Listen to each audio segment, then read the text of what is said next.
Tonight on KQED Newsroom, impeachment proceedings against the president get underway, and California lawmakers are leading the charge.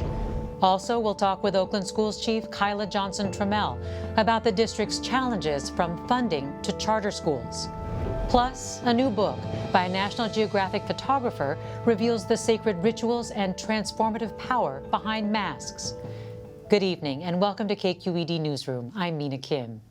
We begin tonight with the battle over impeaching President Trump. The fallout continues over the shocking allegation made by a whistleblower that Trump asked Ukraine for election help and that the White House tried to cover it up. On Thursday, the acting director of national intelligence, Joseph McGuire, testified before Congress about the complaint, which he called, quote, unprecedented. It centers on a phone call the president held with Ukraine's president in July, where he asked him repeatedly to open a corruption investigation into his 2020 presidential rival, Joe Biden. On Tuesday, House Speaker Nancy Pelosi announced the start of a formal impeachment inquiry against the president, accusing him of betraying his oath of office. President Trump has called the impeachment inquiry, quote, a witch hunt, and attacked the credibility and character of the whistleblower. Joining us now via Skype from Washington, D.C. is NPR political reporter Jessica Taylor, and here in studio, KQED senior editor of politics and government, Scott Shafer.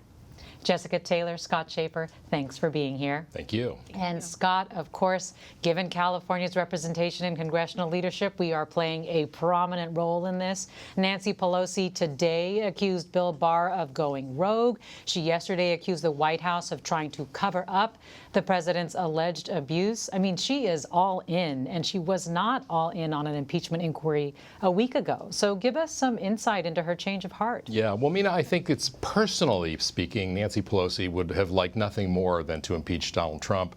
He has offended her politically, ethically, and every other way in terms of his style, his politics, and everything. But she is an inherently political person, and she understands that in order for something as serious as impeachment to go forward, there has to be something that you can really, that's tangible, understandable, and provable. And I think that the caucus was really nervous because Pelosi, more than anything, wants to preserve and maybe even grow her majority in the House. And there were some new members of Congress who just got elected, knocked off Republicans in sort of purple districts. And she was worried, and they were worried, that pursuing impeachment would, at least using it after the Mueller report, would not go over well in those districts. And she worried about those candidates losing re-election. Everything changed this week with this whistleblower report and the testimony from the acting national security intelligence director. And this is something that is a real smoking gun. It's easy for the public to understand. And the key, I think, was that 7 of these moderates wrote an op-ed piece in the Washington Post. 7 people with national security and military background, including Gil Cisneros from Orange County, and said, now is the time. We have to act. Well, meantime, Jessica Taylor, Republicans want to paint Nancy Pelosi as caving to the more progressive elements of the Democratic Party. Is that fair? I think that, as Scott mentioned, I mean, when these moderate members who had CIA backgrounds or military backgrounds wrote this op-ed, this really sort of felt like where the sort of wall that had been sort of protecting this began to fall. When you had these more moderate members that were willing to sort of stick their necks out, it seemed like things were moving within her caucus in a way that she could not ignore. And I also think for Democrats, too, this is a much easier case to sort of prosecute to the public than the whole Russia scandal was, because that was very convoluted. People are thinking, okay, that's in the past, but now you have a president that is soliciting help from a foreign government. They have this whistleblower, they have this partial readout of this call. And so I think that we can see public sentiment shifting as well. We had our own NPR PBS NewsHour Marist poll that came out this week where we saw that the public is now split on impeachment. I caution that, sort of polling in the heat of the moment it is always a bit tricky. I think in the coming weeks we can see how this moves. But before, the public was more against impeaching Trump. So we'll see. I do think there is sort of evidence of public sentiment shifting, as well as just when you look at the things that are laid out before them, it sort of felt like Democrats had no choice other than to act if they were going to follow what was in the Constitution, really. Okay, Jessica, so maybe there's evidence of public sentiment shifting, but is there evidence of sentiment shifting in the Republican Party? As usual, they are rallying around the president, but are you noticing anything different in the way that they might be defending him, or any cracks at all? Well, a lot of senators yesterday were sort of declining to comment, saying that they had not read this whistleblower report that had been declassified when it's less than 10 pages long. I mean, I read it in 10, 15 minutes or less. They're on recess now for a couple of weeks, so we'll see what kind of pressure could build up in their districts and states and things too. But you had a lot more people saying either no comment or avoiding it. I mean, the people who are sort of Republicans that sort of have come out against him or want more answers are ones that have sort of agitated the president in the past. Mitt Romney, Ben Sasse of Nebraska, Will Hurd, who sits there on the Intelligence Committee, but he's a Republican who not only he sits in a swing district, but he's retiring, right, and also was a former CIA officer himself. So what are then the risks, Scott, to Democrats for pursuing this strategy as you see it? Yeah, well, there are considerable risks. First of all, Nancy Pelosi knows that the reason she's in charge as Speaker is that the midterm elections went well for the Democrats in large measure because they were focused on things that voters cared about, namely health care in particular.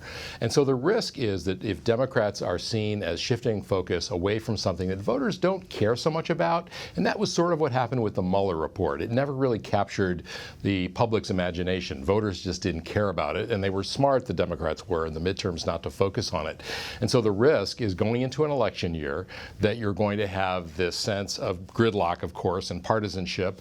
And Trump is already blaming Democrats for being the do-nothing party, even though the House has been passing all kinds of legislation on gun control and other things.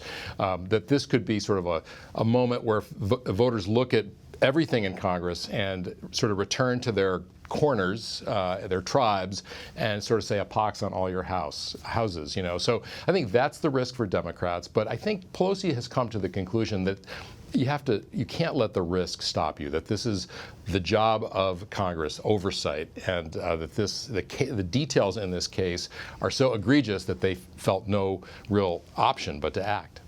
Well, Jessica Taylor, what do you think about the risks to the nation? We talked a little bit about the risks for the Democratic Party, but there is a cost to pursuing something as you know, volatile, plunging Washington into crisis mode. There is a cost to the public. I think that where we are with our politics, it's so divided. I think it's hard to see how we could get even more divided in a way. But I mean, there's certainly part of the public that is calling for this, that we have seen Democrats for a long time. And I think that, you know, just the rule of law sort of being under assault. If you see Trump, I mean, he's sort of built to this in a way, doing things that are just outside of the norms of what a president would do. And it's okay, you let this slide, what else could happen in a way? I mean, we certainly saw that there was, you know, backlash to Republicans when they pursued impeachment against President President Clinton in 1998. Well, and so I think that there are risks in that, but our nation is also, I think, in a very different place than we are. And certainly there are going to be people, like we've seen most Republicans in Congress, that just still continue to defend Trump. And Scott, yes. Well, I was going to say also, I think that the nature of this incident with the Ukrainian president, if you read the whistleblower complaint, it is very well written. It's very cautious. It's very specific.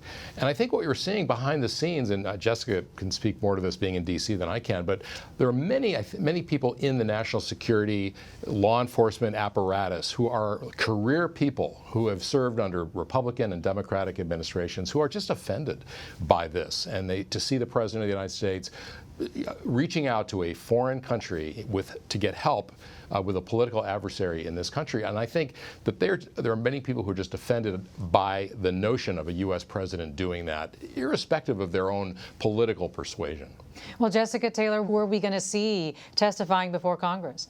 I think it was likely we are going to see the House subpoena, certainly Rudy Giuliani, and they're going to want to hear from Attorney General Bill Barr as well, who is also named in this whistleblower complaint as someone that that could have been involved, and, you know, possibly people that were in the room for this. And I want to hear quickly from both of you your guess on if Democrats will vote to impeach, and if so, by when. Jessica? I think that they probably will move forward. And honestly, with the timing that we can expect, it could be right as voters are voting in Iowa and New Hampshire next year. Scott? Yeah, I spoke to Congresswoman Anna Eshoo, who's very close to Pelosi, just this morning, and she said she expects articles of impeachment to be voted on by December. So we'll see. KQED Scott Shafer and Merry PR's Christmas, I guess. Jessica Taylor. Thanks, both of you. Thank you. Kyla Johnson-Trammell is the superintendent of Oakland Unified School District. As the district's top administrator, she oversees 83 public schools serving nearly 37,000 children. In March, it renegotiated a contract with its teachers who went on a week-long strike to demand higher wages and smaller class sizes. The district is also facing funding deficits of millions of dollars, which has prompted layoffs, school closures, and mergers. With us now is Superintendent Kyla Johnson-Trammell. Thanks so much for being with us. Thank you for having me. To say that you're dealing with a lot is an understatement. So tell me, given those challenges, what are your priorities? Well, we have three main priorities that are aligned to our mission and vision, which I hold steadfast to, and that is creating a full-service community district. And our belief is really that we have the best chance of serving all children by serving the whole child. And we do that by really focusing on long-standing partnerships to make sure that we can use all the resources that we have within the city to serve the nearly 37,000 students and families in our city. And so to get to that and realize our mission and vision, we have three priorities, which are around improving and having high quality and sustainable schools in every neighborhood, fiscal vitality, and organizational wellness. You have made the hard decision that one way to reach your goals is to close schools. And so what do you say to parents who are having a hard time understanding that this is the way to go? You've heard at board meetings frustration from parents. They've been very tense at times. Children have been in tears. How do you respond to concerns that this might not be the right direction? Well, I would say one thing is through our citywide plan, it's actually kind of three levers, and one of those is some of the painful decisions around consolidations and closures, but also within that plan is a focus on mergers and expansions. So even within our first cohort, although that did include a painful closure, which isn't something that I take lightly, that the board takes lightly, that anyone on staff takes lightly, but it also included an expansion of one of our more successful high schools that already has a 90% graduation rate. And we expanded it for that reason, that at the end of the day, what our students and families are saying is that we want more quality options within our system. So this small school actually is one of our high demand high schools. The model is really around kids having an internship experience built into high school.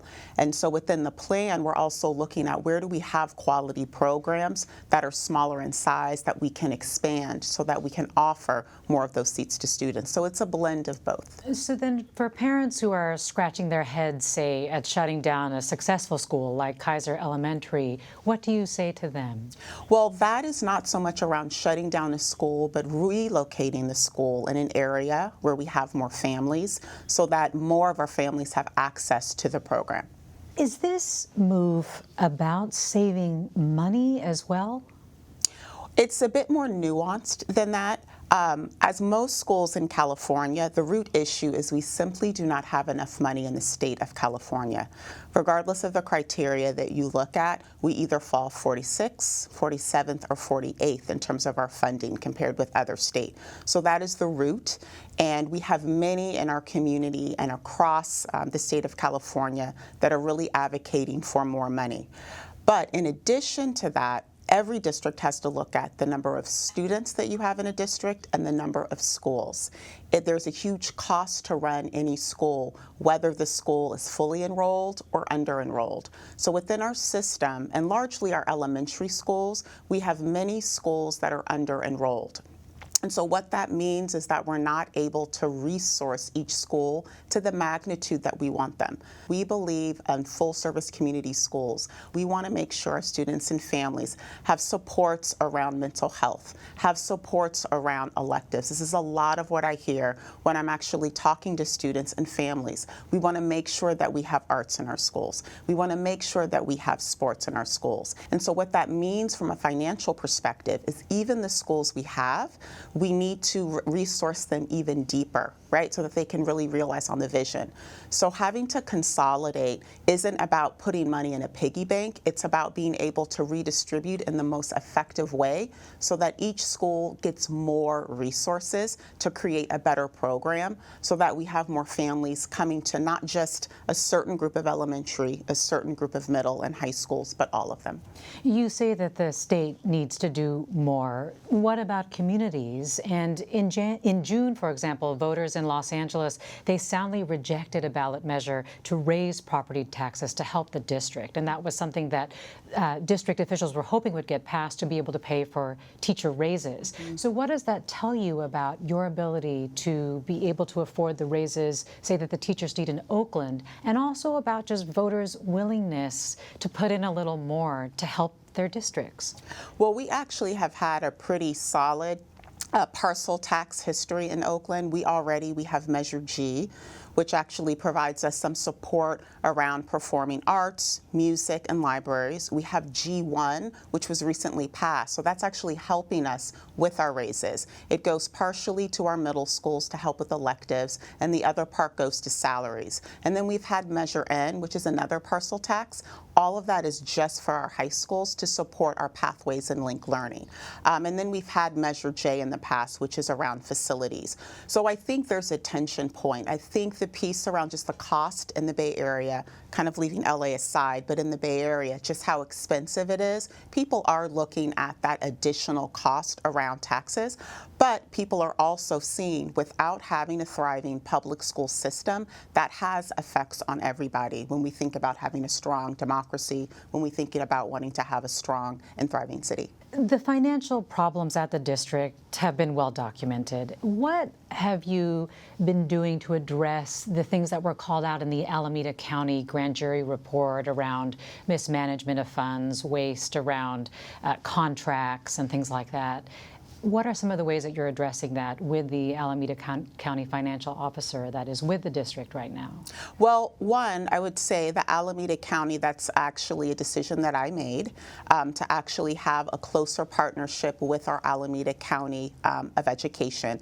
And actually, my 3 priorities reflect the fact that me coming into this role and actually being a product of this district where I was a teacher when we first went into state receivership. I was a teacher who had a pink slip because we had to make massive cuts. I became a principal and had to lay off my classified staff because we had to have massive cuts. So for me, the grand jury only substantiated what I was able to see and experience, actually, being an employee in the system as systemic issues. Yes, but one thing you can point to as an accomplishment.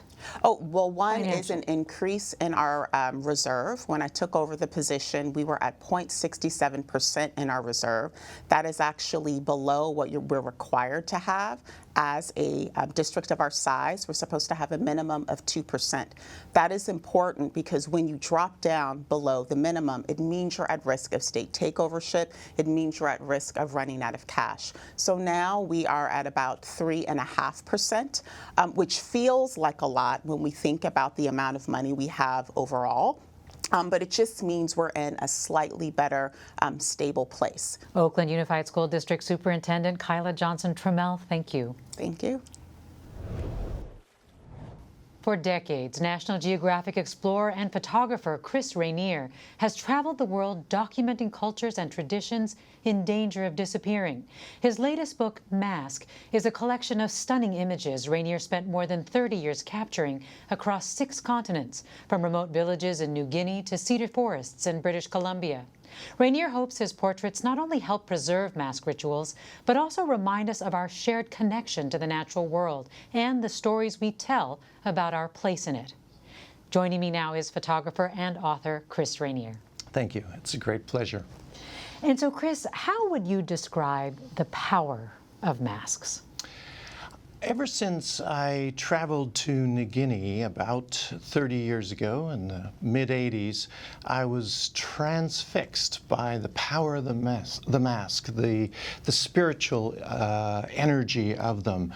And when these ancient traditional cultures put these masks on, they become something else. They become the spirit of the forest, the spirit of the land and the ocean, and it is absolutely remarkable to see. So the minute I started seeing these remarkable mask rituals and dances, starting first in New Guinea, I knew I would spend most of my life, the rest of my life, really following the tradition of the mask rituals around the world. So it is amazing. What do these rituals tend to be about? How are these masks used? Good question. So multiple purposes around the world, but I think the reoccurring theme that I consistently see is this ability to be a part of an initiation ritual from childhood into adulthood or adulthood into a warrior-like status, not only for men. In many cultures, women wear the masks as well. And then also the kind of connection and spiritual connection to the afterworld, to the other world. If there's a disease or there's a drought going on, they'll don the masks, make some sort of connection with the spirits of the forest, the animal spirits, and try and balance out the problems within their communities. What is the importance of seeing these masks where they are used? You photograph them being used, so how does that compare to them hanging in a museum, for example, and the message that's sent there? Precisely, and I think that is so crucial. We've all seen many of these masks hanging in the great museums here in San Francisco, New York, Paris, but what that does is really kind of disconnect people from the spirit and the purpose. And so my whole role was to go to these cultures, to see the dances, to, in those still photographs, to evoke the sense of what it is and why is it here. So it's very important for me when I set up doing a photo shoot is that I scout the location, and the location speaks about that mask as much as the mask. So often I'll use the moodiness of clouds or sunset, sunrise. That bit of information that surrounds the mask is crucial to the viewer getting the essence and the sense of spirit. Yes, and a museum can often send the message that it's something from long ago. Exactly. I mean, what were some of the most recent images you took? As early as this January, we were in Europe, in and around Christmas time, and there is a wonderful festival that happens up in the high mountains of Austria and Switzerland, Bavaria, Eastern Germany. It's called the Krampus Festival, the Krampus masks. And this really goes back to pre-Christian, pagan, just at the time Christianity was beginning to arrive. And these pagan rituals of if the children had not behaved, if the children had done poorly in school, these evil masks would run around the village and sort of chase the kids and put the fear of the devil into them. And then slowly, ever so slowly, Christianity came in, and then the whole concept of Saint Nick, Father Christmas, Santa Claus came into being. But still, in modern Europe today, you have these festivals that are alive and thriving up in the mountains of Europe. What were some of the hardest communities to gain the trust of? I imagine as a white man going in, trying to access some of these rituals, that there was some suspicion. Absolutely. And I think, you know, each culture had its particular set of challenges, if you will, but I think the most important thing for me is to have time and to build up a level of trust. And so there are many communities, a lot of the North American communities, up in Canada, some of the cultures in Sri Lanka and India. There was an inherent and rightly deserved sense of suspicion, and I needed to prove myself. And I'm fine with that. Many of these projects take 10, 15, 20 years. This one has taken 30 years. So it's meet with the community. Don't even bring my camera. Meet with the community. Express what I'm doing. Maybe show them some of my other books and build up that level of trust. So with the Native American community, it took 5, 10 years of communication, patient understanding, to get to the point where they said, okay, we're interested in talking. And especially with the community in Canada, up on Alert Bay, which is in the northern part of Vancouver Island on the west coast. We went, we met, they agreed. Once they agreed, then I was free to come into their incredible cultural center and work with them on picking the masks, taking them out of the center, and then again putting them into context with the ocean and the forest.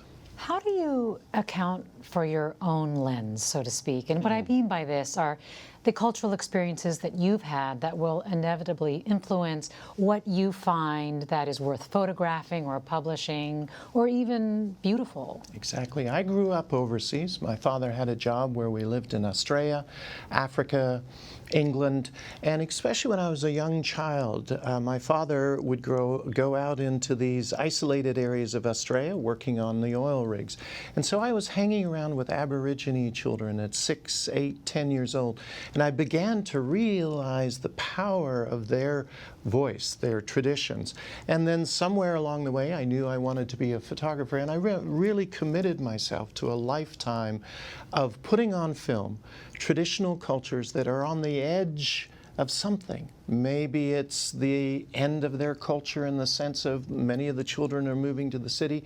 But what I am finding is that there's a huge revitalization going on, this burst of energy that so many of the younger generations within the Hopi and the Navajo or the Kayapo in Brazil, they want to do the dances. They want their culture to be alive and well into the 21st century. And so then what is your goal for Mask?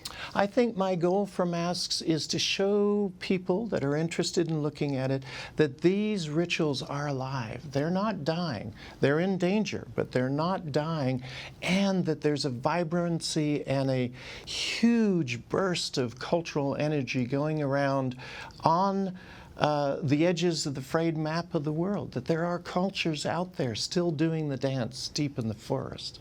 Photographer Chris Rainier, thank you. You're very welcome. You can meet Chris and hear more about his new book, Mask, tomorrow at 4 p.m. at Book Passage in Corte Madera. For more information, visit bookpassage.com. That'll do it for us. As always, you can find more of our coverage at kqed.org/newsroom. I'm Mina Kim. Thanks for joining us.